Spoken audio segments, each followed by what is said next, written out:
শবে বরাতের নামাজ কি ১০০ রাকাত নাকি ২ রাকাতই যথেষ্ট? আজকের এই ভিডিও না দেখলে আপনি শবে বরাতের একটি বড় ভুল করে ফেলতে পারেন।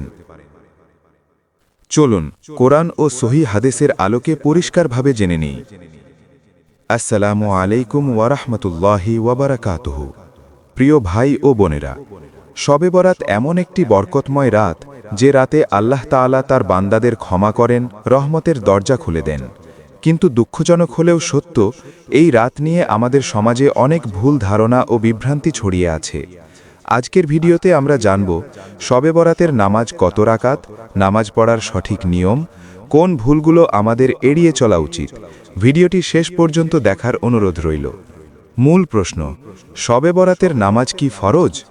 প্রথমেই একটি কথা পরিষ্কার করে নিই, শবে বরাতের জন্য কোনো ফরজ বা ওয়াজিব নামাজ নেই। এই রাতে যে নামাজ পড়া হয় তা হল নফল নামাজ। রাসূলুল্লাহ সাল্লাল্লাহু আলাইহি ওয়াসাল্লাম শবে বরাত উপলক্ষে আলাদা কোনো নির্দিষ্ট নামাজ নির্ধারণ করে দেননি।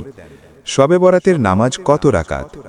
এখন আসি সবচেয়ে গুরুত্বপূর্ণ প্রশ্নে, শবে বরাতের নামাজ কত রাকাত? উত্তর খুব সহজ, এর কোনো নির্দিষ্ট রাকাত সংখ্যা নেই।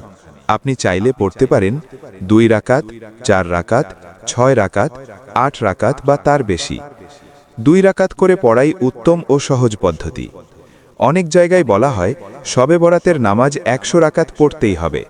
এর পক্ষে কোনো সহিহ হাদিস নেই। ইসলাম জোর করে ইবাদত চাপিয়ে দেয় না। শবে বরাতের নামাজ পড়ার সঠিক নিয়ম। এখন জানি কিভাবে নামাজ পড়বেন। এটি সাধারণ নফল নামাজের নিয়মেই পড়বেন। নিয়ত মনে মনে করবেন, আল্লাহর সন্তুষ্টির জন্য নফল নামাজ আদায় করছি। মুখে বলা জরুরি নয়। নামাজের ধাপ: তাকবীরে তাহরিমা, সানা, সূরা ফাতিহা, কোরআনের যে কোনো সূরা, রুকু, ২ সিজদা, দ্বিতীয় রাকাত একইভাবে, তাশাহুদ, দুরুদ শরীফ, দোয়া, সালাম। এরপর আবার ২ রাকাত করে নামাজ আদায় করতে পারেন।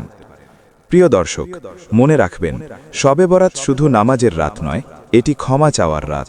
এই রাতে বেশি বেশি করুন তওবা ও ইস্তেগফার, নিজের গুনাহ স্বীকার করে ক্ষমা চাওয়া, দুরুদ শরীফ, কোরআন তেলাওয়াত, নিজের পরিবার, আত্মীয় ও পুরো উম্মার জন্য দোয়া। একটি গুরুত্বপূর্ণ সতর্কতা: শবে বরাতে আতশবাজি, অপচয়, লোক দেখানো ইবাদত, ভিত্তিহীন আমল, এসব থেকে আমাদের অবশ্যই দূরে থাকতে হবে। শবে বরাতের আসল শিক্ষা: শবে বরাত আমাদের শেখায় যে আল্লাহ এখনও আমাদের ছেড়ে দেননি। এটাই সেই রাত যে রাতে একজন গুনাহগার বান্দাও আল্লাহর কাছে ফিরে যাওয়ার সুযোগ পায়। প্রিয় ভাই ও বোনেরা, হয়তো আমরা জানি না আর একটা শবে বরাত আমাদের জীবনে আসবে কিনা।